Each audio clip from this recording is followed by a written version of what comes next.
So hey there everybody, the purpose of this video is to go over topic 3.5, the American Revolution during the Revolutionary Era. So we are looking at, basically in this topic, the course of the military war itself.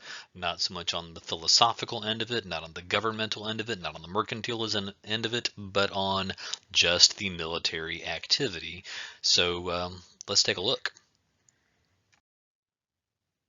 So before we can get into the actual phases of the war and the chain of events, the College Board does want to make sure that we are paying attention to the advantages that are held by each side in this conflict.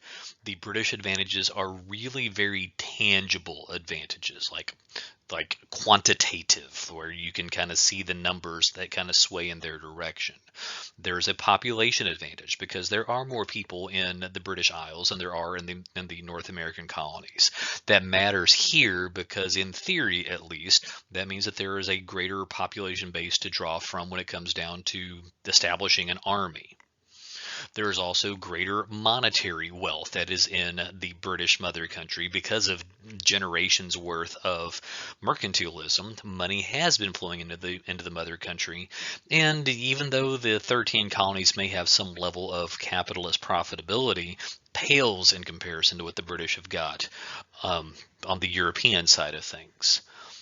The British advantage also includes greater industrial capacity. So look, we are pre-industrial revolution on both sides, but there's starting to be some early phase of industrialization going on in Britain, like James Watt and the steam engine. That has happened by the time you get to the American Revolution, but there's nothing like that in the 13 colonies. So when it comes down to the production of goods, it's another clear British advantage.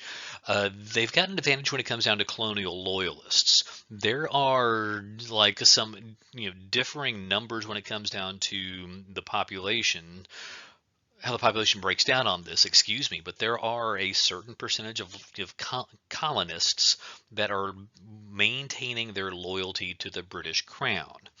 Estimates put that at somewhere between 1/5 to 1/3. It's difficult to kind of get a quantification of this, but it's also, as a general rule, the further south you go, the more loyalists you seem to come across, because maybe they feel less of an obligation to support what was really a Boston problem with the taxes and the Tea Party and the coercive acts and that kind of thing. There are also colonial loyalists in the form of enslaved workers, enslaved Africans, and Native Americans. The British offer advantages, whether it is Dunmore's proclamation to try to promise enslaved Africans their freedom if they support the British war effort, or as much as the Native Americans have not had positive relations with the British. It's definitely worse when you compare to the relations that they've had with the United States, the colonists. So there's more of a willingness for these sides to take the side of the British. There's also just the sheer military might.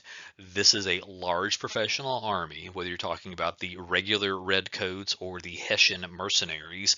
These are professional soldiers that have been doing this for a livelihood for several years before they come in. All those series of wars against European powers, this is all coming into play here, and they also have the world's largest navy.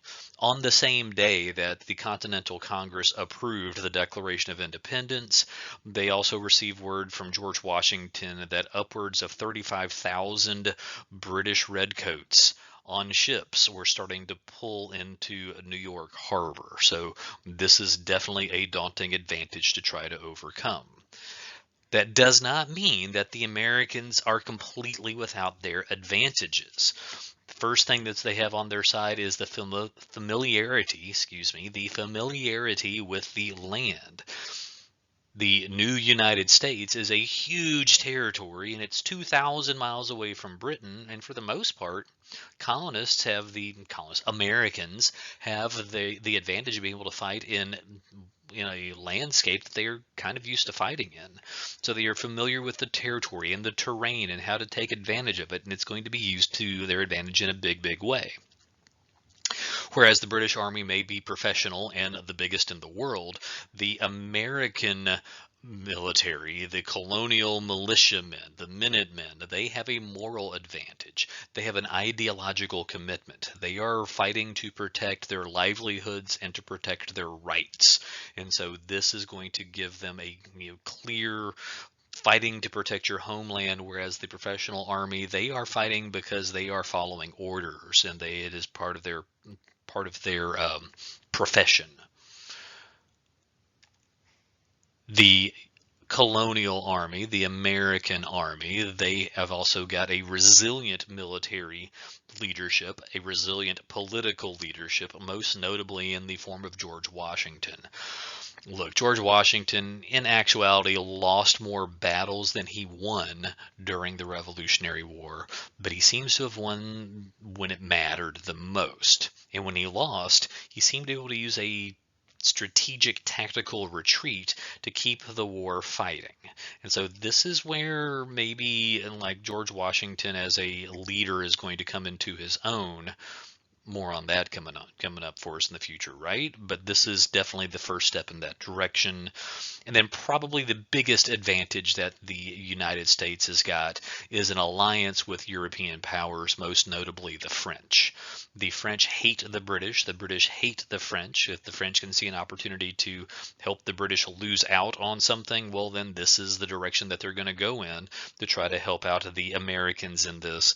This alliance is going to be formidable, and it is going to be long term.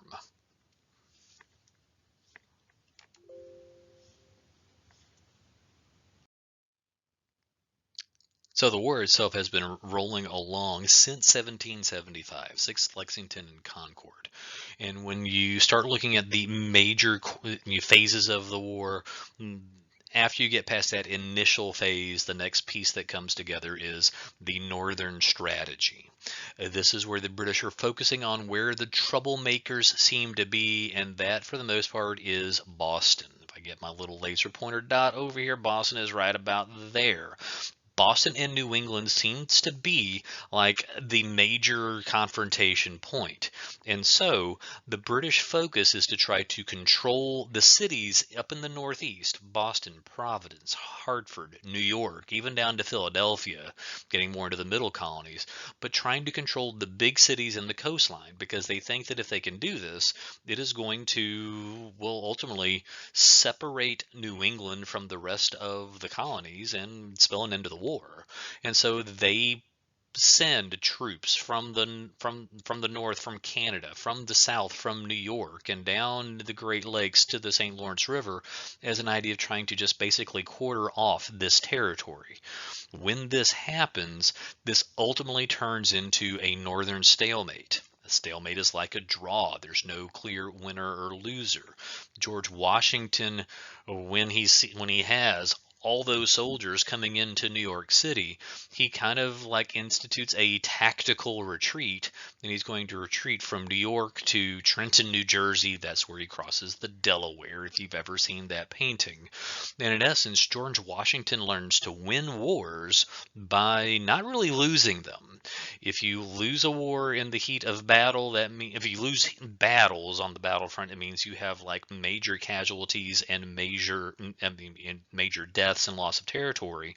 What Washington does instead is that he kind of has this slow and steady retreat coming from New York down into Princeton, New Jersey. It's not really shown as on this inset map, right? Where Washington has gone from Trenton to Princeton and trying to kind of keep away from the British Army. The big victory with this is that the British Army, the British Army kind of maintains their pursuit and ultimately kind of pushes all the way down and around to try to capture the city of Philadelphia. This ends up being hugely detrimental to the British war effort because in the meantime, there is a major turning point battle that happens further to the north. That's where my red dot is right here at the Battle of Saratoga. October 17th, 1777, there are British troops led by Generals Burgoyne and St. Leger, and they are going to be captured here. Upwards of a few thousand British soldiers are going to be captured here, and that basically kind of concludes the northern part of the fighting. It's not like a huge turning point like the British are ready to surrender, but it's enough of a victory here that it convinces the French to enter into an alliance with the Americans. The big deal on this is that the French now see there's at least a chance for there to be a victory, and why wouldn't they want to be in with a victory over the British? Because, well, they hate the British. And from 1778 until the end of the war in 1781 or 83, the French are going to play a fairly consistent role with all of this. So by 1778, the British strategy is shifting from this focus on the north, see here's New York City, to trying to push things further and further to the south. This southern strategy has got like a couple of big ideas behind it. One is that there seem to be more Southern loyalists. More Southerners are like-minded with the British and don't really mind the British policies as much as what has caused the problems in the North. The reality of what kind of goes on with this is, like, at first there's some success as the British are able to capture Savannah, Georgia, and Charleston, South Carolina. But then the next thing that happens is that the fight moves inland, where the colonial army is able to draw the British into the interior of the continent. And this is going to give a real advantage to the colonists because this is their territory. They're fighting on terrain they're familiar with. And as this kind of goes from the Battle of Camden to Kings Hill and Cowpens and kind of steadily through, finally the British have to kind of retreat back to the coastline so they can resupply and try to get some reinforcements. When Cornwallis kind of pursues again further to the north, ultimately ends up here to Yorktown in Virginia. This is the Battle of Yorktown, and in October of 1781, this is the final step of the war because the British are going to attack Yorktown. They are going to be surrounded by colonial troops that are in the area. Washington's men coming from the north, French Admiral de Grasse with the French fleet kind of cutting off any kind of supplies that could reinforce them, and then French General the Marquis de Lafayette comes in from the northwest. And this surrender of troops is somewhere in the neighborhood of 4,000 troops are captured, and at this point, there's no more major fighting that happens. There are still some skirmishes going on for the last couple of years of the war, but by 1783, the Americans and the British have negotiated the Treaty of Paris. It's the second Treaty of Paris by name that we've seen in 20 years. The 1763 treaty ended the Seven Years' War. This one is going to end the American Revolution, the Revolutionary War, the War for Independence, a war with several different names. The big things that this treaty does is, one, the British recognize the independence of the United States of America. So that is probably first and foremost the main idea for this treaty. Secondly, it recognizes the western boundary of the United States at the Mississippi River. It's not on this map, but you can imagine the map I've got in class and how I'll be redrawing some boundaries in the days to come.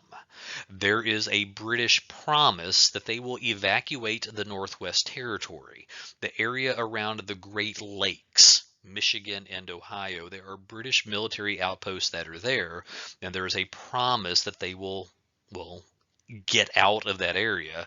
And I'm emphasizing the fact that it's a promise. This promise is not going to be fulfilled. There is also a promise from the United States to compensate the loyalists for all lost properties. Through the course of the war, Americans that stayed loyal to the British Crown, they had their property confiscated for the war effort. Well, the idea was at the end of the war that those people should have their property returned to them or be given monetary compensation for the loss of that property. And again, this promise is not fulfilled. What ends up happening for a lot of the loyalists, about 25,000 of them are going to relocate and move further to the north to Canada. And this is going to cause like some issues a little bit later on between the the two broken promises, the Northwest Territory and the Loyalist compensation.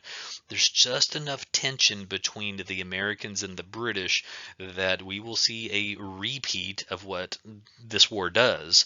Some folks call it the Second War for American Independence, but we'll call it the War of 1812, and we'll hit that when we get to time period 4 here in the next couple of weeks. But that's the American Revolution so far as the military prospects of it are concerned. You want to make sure you are keeping track of the big picture. The two battles that I would tell you to make sure you're keeping track of would by far and away be Saratoga and Yorktown, and trying to keep track of the consequences of the treaty. Thanks for listening. See you in class.